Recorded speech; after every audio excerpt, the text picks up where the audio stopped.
Nawawi adalah batasan dan perayaan kita baca sallallahu alaihi wasallam bukan wala yuballighu rafi balagatan.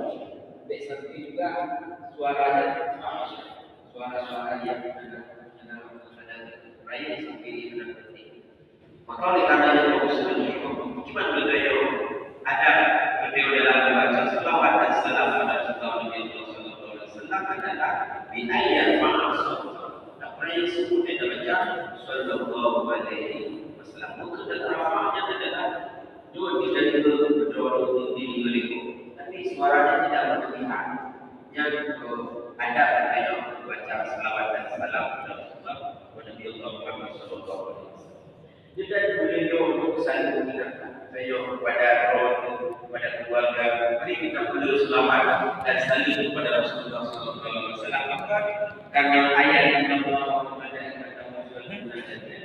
ya ayuhalladzina amanu alaihi wasallimu taslima adalah ayat yang turun bulan Sya'ban. Itu salah satu kelebihan daripada bulan Sya'ban adalah bulan di mana Allah Subhanahu wa taala memberikan kepada untuk berdua selalu berselawat kepada Rasulullah Nabi Muhammad sallallahu alaihi wasallam. Jadi selalu ini memang benar-benar lain daripada bulan Sya'ban.